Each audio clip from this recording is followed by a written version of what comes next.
right, thank you for staying with Daybreak. Let's start the conversation on the state of the nation. We'll talk about matters, politics, and everything in between there. We'd like to hear your views on every subtopic that we'll talk about at Trevor Mbija at Citizen TV Kenya. Use the hashtag Daybreak. My guest already with me in studio, Dr. Ekuru Okot, Third Way Alliance Party leader. Thank you very much for making time. Honorable John Mbadi, nominated Member of Parliament and Chairman ODM. Thank you very much for making time. And Honorable Danson Mungatana, Senator for Tana River. Thank you very much for making time. Let's take a look at the front page of the Standard. This encompasses almost everything we're going to talk about here. The handshake fears. The Bomas talks are at a penultimate stage and Kenyans are anxiously waiting for the team's recommendations. Will there be a closing of ranks between the two political formations? And if so, what next and what does it mean for allies of both President William Ruto and Azimio leader Raila Odinga? The story continues on page 6 and 7. You can see the quotes from the gentleman there. But Mungatana, I'll start with you on this. Are there fears of a handshake from your side? What we know is that there is no handshake. Okay, there is no handshake. And this you're sure? And this, I believe, is the position because one of the things that we have said many times, and I think the president has been very clear about, is that if the people have given you a responsibility to run the government. If the people have given you a responsibility to check the government, check the government. And it is the reason why we have been on the forefront fighting for the establishment of the office of the leader of opposition. And this is good for our democracy. This thing of blending water with oil, it will not work. So from where I sit, I think the best way forward is every person to play the role that the people of Kenya have given them. Okay. And I have argued in the past that we should also extend it to county governments so that the governor has been given the mandate to run the county and the person who comes, the first runners-up, has been given the mandate to check on the day-to-day running of the county government and possibly create a special seat for that person within the county setup so that we have a mechanism that creates checks and balances. Okay. So from where I sit, our official position from where the party sits is that let us strengthen democracy by creating checks and balances. So these things of handshake and whatever, I believe they're just echoes of the past. And a lot of people like going to the past to try and determine the future, but we are in a different space. Okay. Yes. But I have a question. Yes. Before Mwesh Mungatana, Senator, yes. You see, how do you say that we want to strengthen checks and balances when even from the Privatization Act alone that the President actually assented the other day is undermining your role as a parliamentarian? Because then to say that you are going to create office of the official opposition when clearly the president, through just that law, ascending to it, has actually undermined the role of Chairman Mbadi here in Parliament and Senator Mungatana in the Senate. No, I don't think so. You see, that law wasn't created in State House. In fact, the president is not a member of Parliament. The president, like all other leaders, can make legislative proposals, okay? And those legislative proposals are debated in Parliament. I have made legislative proposals in the Senate and they have been passed. I am sure the other private members who have brought in bills that they have been passed. The president, obviously, as a party leader, has also made his proposal and they have been passed. So for someone to say that he's undermining, when it is us who debated and passed it, and looked at all the provisions. So is Parliament failing the people of Kenya? No. In their way of checks and balances? Because Mwesh, with all due respect, yes, you are supposed to oversight government. Correct. As parliamentarians. Correct. And also as people representing the constituencies that actually sent it to Parliament. But if today, by virtue of that law, you people fail to actually debate, I mean, whether you debated it or not, or whatever the case may be, but the fact that it's been assented into law has actually undermined your role as an oversight authority. But Dr. Kuru, you don't see the argument that this will cut down, boost efficiency and end bureaucracy. That was the argument. And then also we need to look at it this way. The previous law that has been there, the Privatization Commission that has been there, has never moved. In fact, some very respected people who are sitting in that commission have exited because there's no progress. You make proposals that we need to reshape this parastatal this way and the other. At the end of it, it is not possible to do it. So sometimes we have to bite the bullet and make decisions that are hard. They may be unpopular. You know, I don't want to dominate this conversation between me and Senator, but I'm just thinking this way. Last point for me.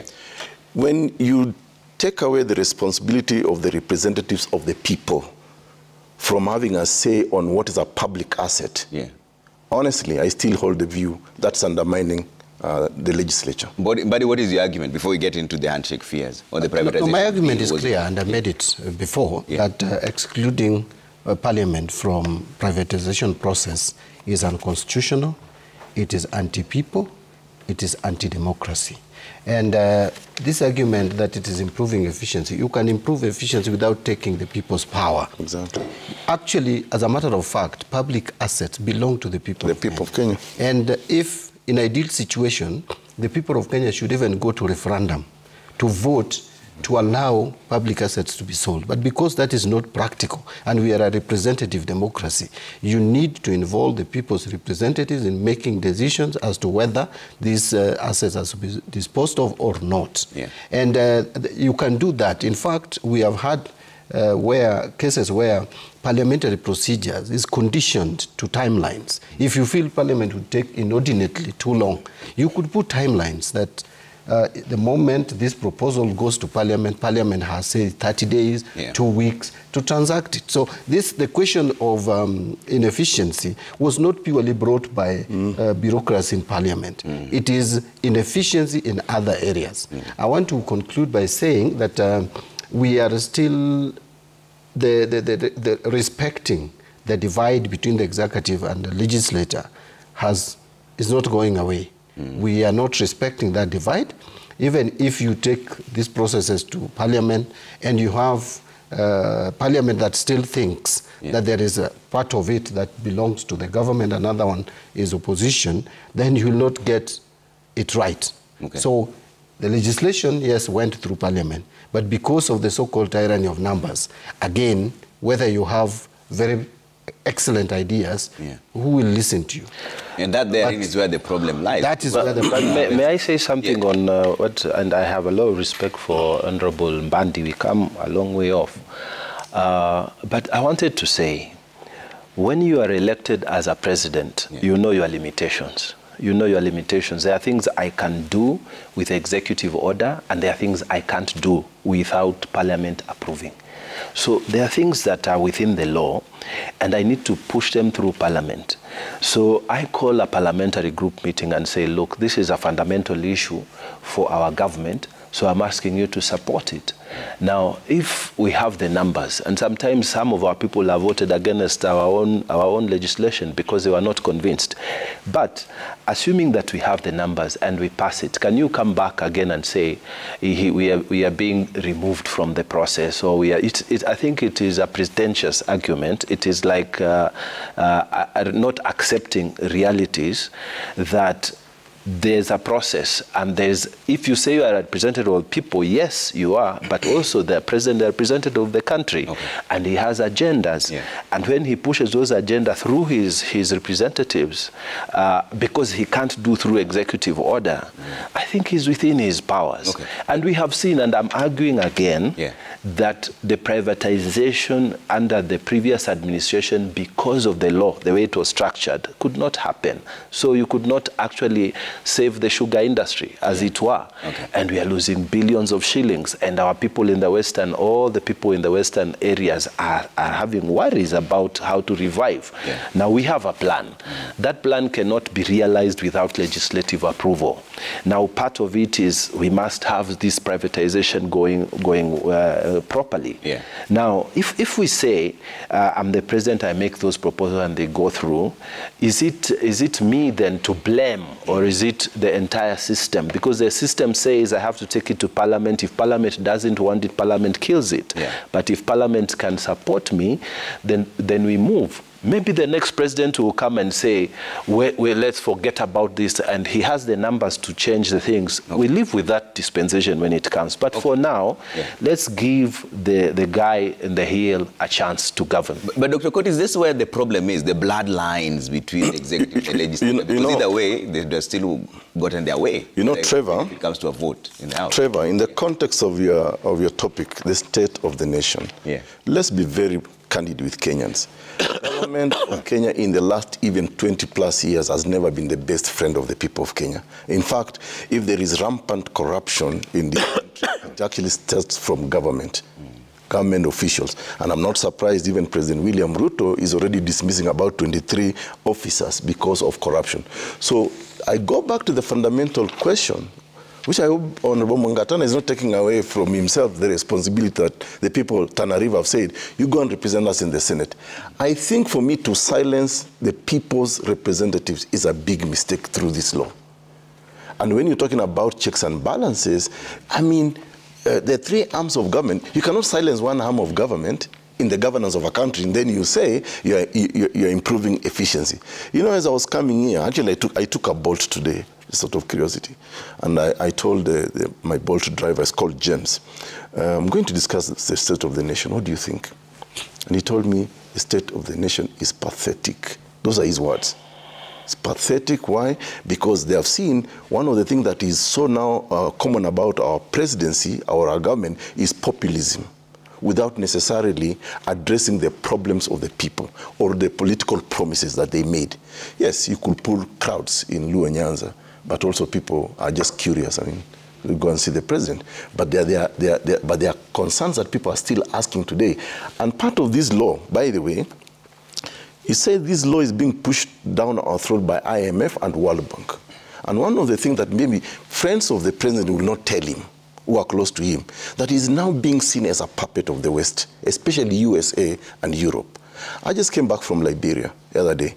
They say, well, your president is so good, but how is it that it looks like he's being controlled by the US and whatever? And Kenyans are suspicious. Let me just interject. Senator, those are allegations that you cannot... You know, Senator, we are talking about the state of the nation. I agree, the state of the nation, but the state of the nation cannot... Let him finish. I'll give you... It cannot be that you have a story from Liberia, from a taxi driver, and you say that is the truth. This is not the truth. Let me tell you. It is not the truth. So let me explain to you.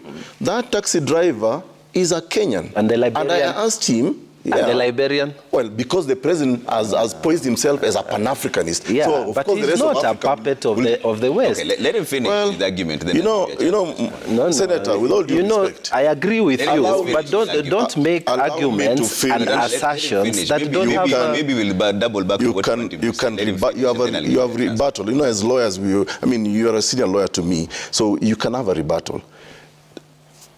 Our president has styled himself as a Pan-Africanist. Now, in the state of our nation, discourse, like I was using the example of James, the guy who brought me here this morning. I asked him, James, how much fare do you want me to pay you? He says, well, no, from the hub, it is 180. So I asked him, how then do you maintain this car? And he tells me one of the things that is choking them as ordinary Kenyans is the taxation, the heavy taxation by this government. Now, that is the state of the nation, Honorable Mungatana. You cannot run away from that. Can I rebut on that? Yeah. Yes, we agree that there is taxation. But again, we are saying that taxation process does not come from State House. It passes through a process. And when it went to the House, in fact, Honorable Mbandi will tell you, there were some reductions that were done through the relevant committee that sat, and the budget committee also reallocated some of the funds, not the way State House had proposed. So, yes, we have a budget of taxation, but where are we coming from? And I don't want to go to those old arguments, or the past administration and whatnot. I want to say we have a problem.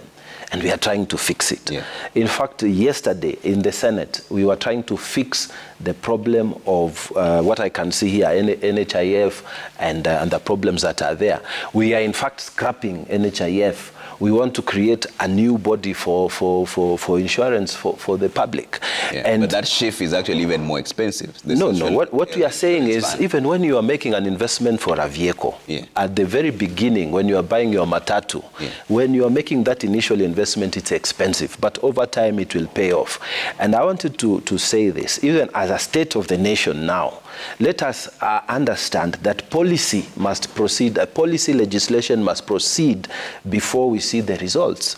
Now, like for now, the other day when the cabinet sat, they said, on Monday, when they sat, they said that our main goal is to make clean energy available to Kenyans. So what are we going to do? We are going to reduce the taxation on LPG gas, the taxation on those who are manufacturing those gas cylinders in Kenya. We are going to make, so that's a policy direction that has taken place in response to what Kenyans are saying. And with time, it's not going to happen today, but with time, those proposals from cabinet are going to come, they'll cascade down to Parliament, and Parliament will have a look and agree or disagree. Yeah. But let us agree that we have a problem now. Trevor, you mentioned the shift. I'll come to you just a bit. You've mentioned the shift from NHIF to now SHIFT, which is the Social Health Insurance Bill, 2023. Yes. That in itself asks for a 2.7% deduction from all salaried workers, which is even more expensive. How do you say then that you're helping? Okay. And there are three of them. Okay, let me start by explaining something that needs to be clear. We have 4 bills that are currently moving in both houses. 2 of them are in the Senate and 2 are in the National Assembly. Yeah. And once the National Assembly finishes, they will pass them to the Senate. And once we finish with those in the Senate, we'll pass them to the National Assembly. These bills are one of the anchor issues that we have said for us to achieve universal health care. We are not going to do it like the previous administration has tried and failed, because it is not anchored in law, because NHIF was not properly structured, because there is no digital health infrastructure that has been put for Kenyans, for those who need to do telemedicine from a place like our place, for those who need to do referrals. You don't have even medical records and things. So sometimes we even get a referral from Tana River, and then when you reach, maybe here in Nairobi, you have come with those handwritten things, and they got lost, and then you are given wrong things, and then you die. So I'm just trying to tell you, there are 4 things, there are 4 bills, laws, which are going to create a new health infrastructure called the universal health care. And let us agree, like I've said before, anytime you are making an investment on anything, not just in this normal government business, on anything, even when you are purchasing your house, you are purchasing a property, anything that is worth the trouble is worth the investment. So for now, can Kenyans stand the pain? No, for now, I'm saying for now, we have to start by making that investment. Okay. Over time, things are going to improve. All right. Over time, things are going to improve. And I'm going to say again, like the LPG gas, we have invited people like Taifa Gas, the investors from Tanzania, and they are also talking about certain things. So over time, at the beginning, it will look bad and but over time, that better. Gas is going to be much cheaper than we are doing right now. But can Kenyans stand this taxation pressure now? In as much as the Senator says, it's going to get better over time. Trevor, I was almost saying that next time you don't invite me with the lawyers. You see, I have no problems. We are not talking law, we're talking state of the nation. State of the nation. But the time the lawyers are taking is inordinately. But anyway, let me get back to, I have respect to my 2 friends. You see, I have no problem at all with reforming NHIF. In fact, I think this is long overdue. We should have reformed NHIF way back. And again, if we can remove or reduce corruption in NHIF, the better. I don't know whether it will succeed with the reforms that we are undertaking. But the question that you are raising, and which Honorable Mungatana seems to be evading, is the issue of taxation. Yeah. Is Ruto turning Kenya into a welfare state? I think we need to be clear. If we are turning Kenya into a welfare state, we should communicate it and make it known that this is now a welfare state where if you're earning money, it will be taken away from you and shared and spread across. Because you cannot grow an economy by overtaxing those who are employed, and there are not very many. And I think that is what is giving Ruto the confidence that he wants to overtax actually, those who are employed to support these welfare schemes, which are very good, but could be supported through reforming our tax system as opposed to overtaxing people. There is a difference between reforming the tax system and overtaxing people. Secondly, how I wish that all the decisions of the government are preceded by policies, as Honorable Mungatana is saying. He's telling us that the government must put in place policy. What of housing? We have been deducted now from July. Where is that money going to? Who knows? Where is the policy document brought to Parliament or to any other organ to look at it? So we are taking 1.5 for housing, 3% from both employer and employee. You are taking 2.7. Now you're going to take 2.7. NSSF is also another money taken away from Kenyans. And then there is the normal taxation, which has been graduated up to 30%, now 32.5, 35% for those who are earning higher amounts of money. If you if you put together all this, you are overtaxing Kenyans. And it is going to be counterproductive. This economy is not going to grow as we thought. And again, the issue... Can I have... Let him finish. Okay. Let him finish. The issue of we found the economy in a bad state and we are... Where is the evidence that the economy is getting better? That is the question that I put across. Where is the evidence that we are reducing debts? The evidence I have is we are increasing debt. And in fact, one of the things you were discussing with us here before the formal discussion was about debts that were taken from May up to April, which have not even been declared. That is the state of this nation. Finally, on the issue which Kurokot raised of being seen to be a puppet of the West, we may dismiss it, but it has some substance, Senator Mungatana. What are we going to do in Haiti? What interest do we have in Haiti? Why are we taking our police officers who are supposed to protect us here? I am sure there is a lot of insecurity in the Tana River. Can I have a rebuttal on... You get a chance. Senator, let me tell you this. I would love my government to be successful, so that I can be happy as a Kenyan that there is a responsive government to my problem. Yes. When we critique this government, it's not like we hate people who are in leadership. We don't. I understand. But let's also be very candid with each other. You see, many Kenyans have not reflected on this, Trevor, that William Ruto today actually is one of the longest politicians in Kenya. Longest serving. Longest serving. Actually even elected. Yeah. From 1997 up to today. And never lost an election. Never lost an election. Actually served longer than even people like Raila Odinga, Uhuru Kenyatta and the rest. And if you go back to 1992. So one of the things that you people are not doing very successfully is to come out and explain to Kenyans, even, for example, those policy decisions.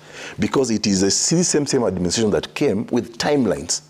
Now, in our state of the nation today, we have to go back to 2022 and say, okay, you made promises that by due date, by January, by this, I will do this. Nikieka Biblia chini, this will happen.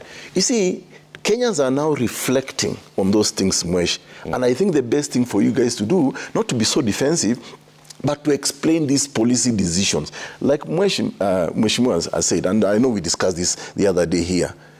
If you look at, for example, the mission to Haiti, honestly, Senator, you're a lawyer. The National Police Service Act at Section 6 completely outlaws the deployment of the National police service outside the outside. This is an active court case which you're the one who broke. Yes, I know, but those are facts. Yeah. Those are facts that we have pleaded. Yes. And I'm not debating the merits or demerits of it. I'm just stating the law as it is. After all, that petition is is in the public domain. Yeah. The closest you come to say deploying our police is in section 107, 108, but talks of a reciprocating government. Now, where is that reciprocating government? And I don't want to go into the details of it. I have respect for Justice Mwita. I don't want to, But, Mwesh, I think the truth for the matter is, you people now in government are not newcomers, especially even you. I agree. You are not newcomers in government. So when you tell Kenyans you're going to fix their problem, yeah. There was every reason for us to believe in you. Because you've been there. You've been a minister yourself. Yes. You've been a parliamentarian, so as Mheshimiwa Mbadi here. So when you tell Kenyans, and tawafanyia hivi, at least then give us an explanation why. It's not wrong to say, okay, I think we blundered. We have now changed our mind. Yeah. So I think that is the way to go so that we can proceed this country. Maybe I can say something. Trevor, when I'm seated at the sitting room, and I hear my wife is cooking in the kitchen, and I go, and there are these things called onions, and they are peeling those onions. Those onions are, I hate them. I hate their smell. I hate the way they make your eyes feel. It's just a reaction within me. Other things I can stand. But when you go and see that, you really dislike it. But a short while later, you start smelling the cooking, the marination and whatever. It is a process. It is a process. So let us agree that so what is the government? When we are cooking now, we are cooking a good economy. Prof, we are cooking a good economy, and it's going to be painful at the beginning. Our eyes are going to scratch. Yeah. We're going to have bad smells. We're going to have, bad experiences a little. But then over time, let me tell you, and I can bet you this, that over time, things are going to get better. Why? Number one, the president we have, sincerely, and I'm not dismissing previous presidents, particularly the one we had previously, immediate previous. But the president we have is a president who will call a minister, and maybe you've gone there to discuss an issue within your county, and you're saying, agriculture, he will call the minister. He will ask the PS, what is the position on this issue of Tarda? Where are we on this one? I was with Mheshimiwa the other day in his county. What we agreed on this, what have you done? We have a guy who is hands-on on the project. Okay. And I'm telling you, we have the correct man. Unfortunately, let me finish. Unfortunately, I want to say this, that with the right driver on the car, we are going to get to Mombasa. So we allow him to cut. Let us go on. Trevor, let us be in the journey. Let us be in the journey fast. Don't start jumping out of the window before we have even gone to we have reached even voice. Kaeni kwanza. You shortly. Hii mapishi yenu bana inachukua muda sana. No, itaiva tu. Nakwambia itaiva. Pole pole. Itaiva. Mnatumaliza na